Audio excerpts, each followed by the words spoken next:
not really fun. Hope y'all enjoy it. It's called Keep Your Fork. There was a woman who had been diagnosed with a terminal illness and had been given 3 months to live. She was trying to get her things in order. She contacted her pastor and had him come to her house to discuss certain aspects of her final wishes. She told him which song she wanted sung at her funeral, what scripture she wanted read, and what outfit she wanted to be buried in. The woman also requested to be buried with her favorite Bible. Everything seemed to be in order, and the pastor was preparing to leave when the woman suddenly remembered something very important to her. "There's one more thing, Pastor," she said excitedly. "What's that?" came the pastor's reply. "This is very important," the woman continued. "I want to be buried with a fork in my right hand." The pastor stood looking at the woman, not quite knowing what to say. "That surprises you, doesn't it?" the woman asked. "Well, to be honest, I am puzzled by your request," said the pastor. The woman explained, "In all of my years of attending church socials and potluck dinners, I always remembered that when the dishes from the main course were being cleared, someone would inevitably lean over and say, 'Keep your fork.'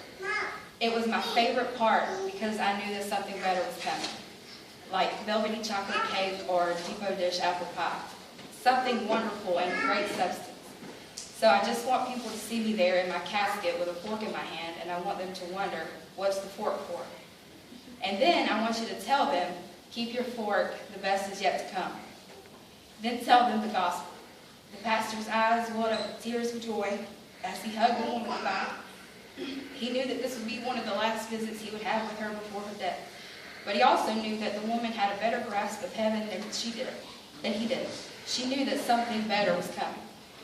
At the funeral, people were walking by the woman's casket, and they saw the pretty dress that she was wearing and noticed her favorite Bible in one hand and the fork placed in her right hand. Over and over, the pastor heard the questions, "What's the fork for?" And over the pastor smiled. During the message, the pastor told the people of the conversation he had had with the woman shortly before she died. He told her about the fork and what it symbolized to her.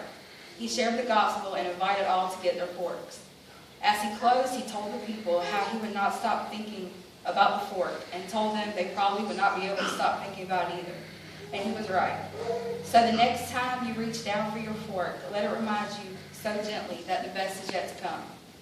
No eye has seen, no ear has heard, no mind has conceived what God has prepared for those who love Him. 1 Corinthians 9.